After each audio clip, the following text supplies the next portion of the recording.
Your mind is outdated. And then you might say, Annette, how can you even suggest such a thing? We now have AI, we have ChatGPT, we have nuclear, in the industrial world, what has been created is intense.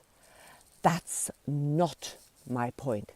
Because yes, the mind was there from the beginning of to create, to actually make these amazing things and use the brain for that.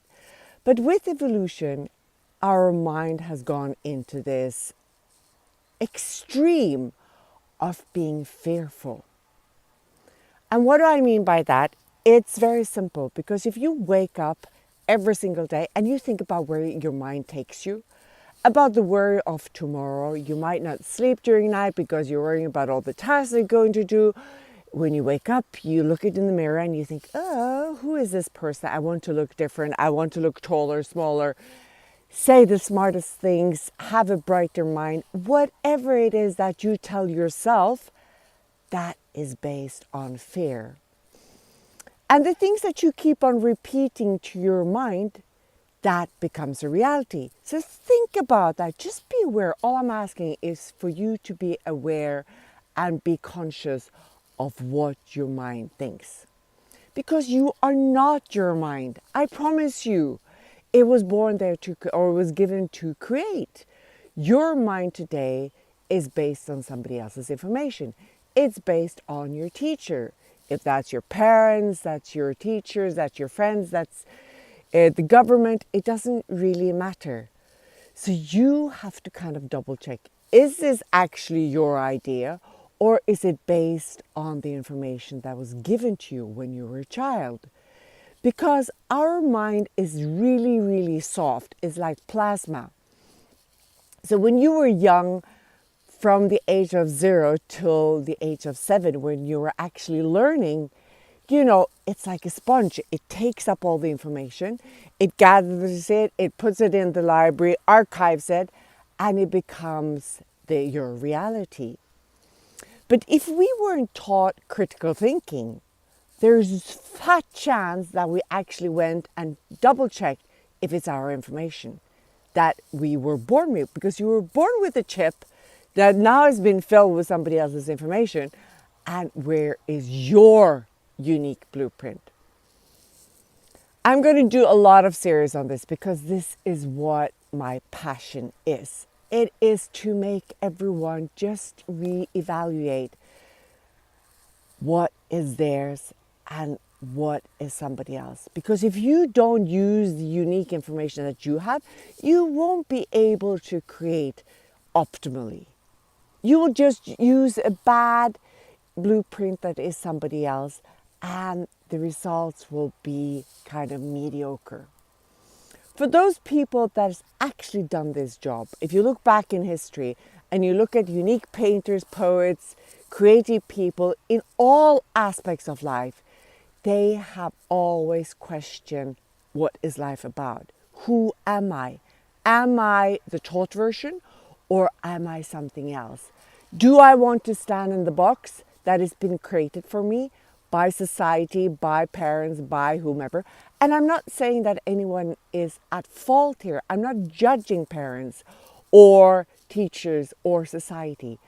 But I am questioning you to take a stand and figure out exactly who you are. And if you want to be that taught version, that's perfect. But then you have to deal with all the fear that comes with it. Because fear, there are only 2 fears that we are brought up with. And you know what that is? I'm quite curious to hear. It's the fear of high sounds and the fear of heights. That's only. So the fear, which is the biggest one worldwide, is how people perceive you. That is man-made. It has nothing to do with who you are. So if you don't dare to step out of that box, dare to be you with all those flaws and failing and uniqueness and whatever you have within you, then you're not showing the world your amazing talent, which we all need to see. We need to see you to be able to dare to show ourselves as well. Because if you don't let yourself shine, you don't dare let anyone else shine as well. That was from a speech written to Nelson Mandela. And that is the essence of who you are. So if you don't try to figure out who you want to be, what you want to bring along, and figure out back to what you were born with, you would just be a bleak copy of somebody else. And your mind becomes smaller and smaller and more fearful. And in the end, this is literally going to distinguish us as humanity. Because there isn't anything there to grow bigger, because we're getting more and more fearful, because that's what you're telling your mind. And the end, you will have anxiety, depression, and be afraid to walk outside the door because something might happen. And remember this, the more you tell your brain one thing, the tiniest thing, the more it thinks it's reality. And you can change this. No one else can. It doesn't help if you do retreats and self-help books and, YouTube or anything. Go to the shrink. You have to fix this. So if you don't question yourself and you're not aware of where you put your thoughts, no one can actually help you. So just try it out for a day. And if you want to continue to follow me, subscribe.